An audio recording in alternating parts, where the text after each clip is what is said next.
आहे म्हणजे राष्ट्रवादी 11 जागांवरती आहे तर भाजप 38 जागांवरती आहे। त्यामुळे दुपटीपेक्षा हा सगळा फरक आहे। पिंपरी चिंचवडमध्ये खरं तर अजित पवारांनी चांगलं आव्हान निर्माण केलं होतं। महेश लांडगे त्यांना तेवढ्याच आक्रमकपणे भेटले होते। अगदी अरेतुरेवरती हे सगळं भांडण झालेलं होतं। अरेतुरेवरती हे सगळं आलं।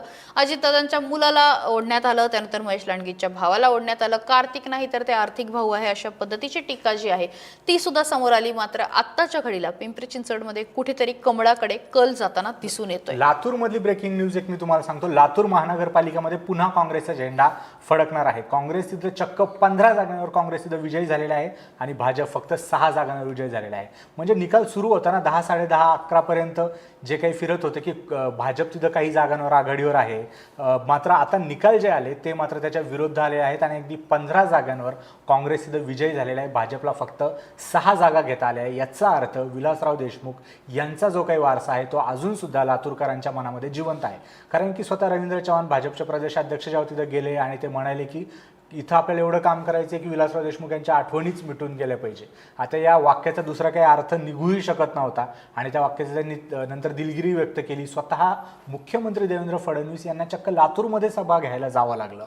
म्हणजे तसं पाहायला गेलं तर त्यांच्या दृष्टीने एवढी महत्त्वाची मोठी महानगरपालिका नव्हती, पण रवींद्र चव्हाण यांच्या वक्तव्याची सावरासावर करायला ते तिथं गेले असं सुद्धा चित्र निर्माण झालं। तिथं गेले, त्यांनी माफी मागितली, विलासराव देशमुख यांचं योगदान त्यांनी अधोरेखित केलं। मात्र लातूरची जनता स्मार्ट निघली। लातूरच्या जनतेने विलासराव देशमुखांवर झालेली ही टीका खूपच मनावर घेतली आणि चक्क 15 जागांवर तिथं काँग्रेस विजयी झालेला आहे। लातूरमध्ये पुन्हा एकदा विलासराव देशमुख यांचा वारसा खरं तर आपण जिंकला असं सुद्धा म्हणू शकतो। भाजपला फक्त 6 जागा मिळाल्या आहेत आणि रवींद्र चव्हाण या मोमेंटला फारच दुःखी असतील असे मला वाटतं, कारण की फक्त एका वाक्याने गोष्टी फिरल्यात असं सुद्धा दिसतंय। त्याच्या आधी लातूरच्या तुम्ही बघायला तर फार व्हिडिओ आणि अशा न्यूज येत नव्हत्या, मात्र त्यानंतर लातूरमध्ये येणाऱ्या न्यूजचा जो काही वेग होता तो वाढलेला आहे। काय सांगशील आहे लातूरमध्ये नेमकं गोष्टी कशा फिरल्या? नाही म्हणजे काय म्हणतात ते पायावर कुऱ्हाड मारून घेणं जे आहे तर तशा पद्धतीचं रवींद्र चव्हाण यांचं वक्तव्य झालं। त्यांना कदाचित तसं थेट बोलायचं नसेलही, पण त्यांना म्हणायचं होतं की काँग्रेसला आपण बाजूला सरूया, जे त्यांनी नंतर सांगितलं पण ते तसं झालं नाही। आणि लातूरकरांच्या मनात ना आजही विलासराव देशमुखांबद्दल एक भावना आहे। त्यांच्यासाठी त्यांचा विकास कोणी केला, त्यांच्या गावाला पुढे कोणी आणलं, लोकांमध्ये प्रेम आहे त्या व्यक्तीबद्दल आणि अशा वेळी लोकांचं श्रद्धास्थान ते जे आहे तर तिथे तुम्ही हात घालणं हे फारसं योग्य नव्हतं। अशा पद्धतीने मी जसं मगाशी म्हटलं आपण जे बोललो की भावनिकतेवर आजही महाराष्ट्राचं राजकारण चालतं। ठाकरे बंधू एकत्र आले, लोकांच्या डोळ्यात पाणी आलं।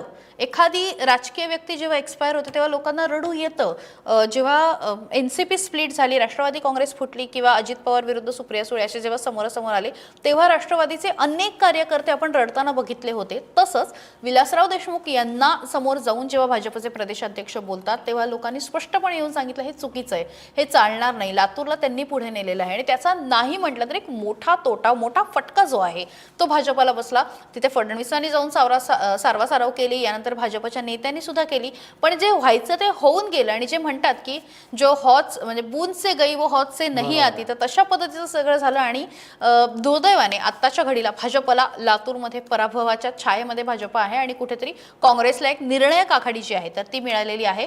यानंतर महत्त्वाची बातमी आहे पुणेमधली आणि पुणेमधनं भाजपसाठी गुड न्यूज आहे, ती म्हणजे प्रभाग क्रमांक 20 मध्ये आता पुण्यामध्ये 3 उमेदवार जे आहेत ते विजयी झालेले आहेत आणि भाजपसाठी गुड न्यूज आहे। पहिला विजय जो आहे तो पुण्यातनं आलेला आहे। भाजपचे राजेंद्र शिळीमकर, तन्वी दिवेकर आणि मानसी देशपांडे ह्या तिघांचा विजय झालाय। तर राष्ट्रवादी काँग्रेसचे गौरव घुले हे सुद्धा तिथे विजयी झालेले आहेत। भाजपचे महेंद्र गुंदेचा यांचा त्यांनी पराभव केलेला आहे। त्यामुळे प्रभाग क्रमांक 20 मध्ये 3 भाजप आणि 1 राष्ट्रवादी काँग्रेस अशा पद्धतीचा निकाल आता समोर आलेला आहे, स्पष्ट झालेला आहे।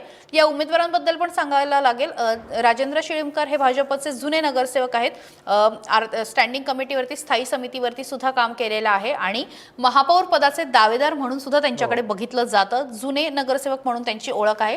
तन्वी दिवेकर पहिल्यांदा निवडून आलेली आहे, अगदी तरुणी आहे आणि भाजपचे जे पहिले किंवा एकूण महापालिकेमध्ये जे पहिले 5 उमेदवार असतील कमी वयातले त्यामध्ये तन्वीचा समावेश होतो। त्यानंतर मानसी देशपांडे यांच्याबद्दल सांगायला हवं, महापालिकेमध्ये यापूर्वी स्टँडिंग कमिटीवरती काम केलेलं आहे। जुन्या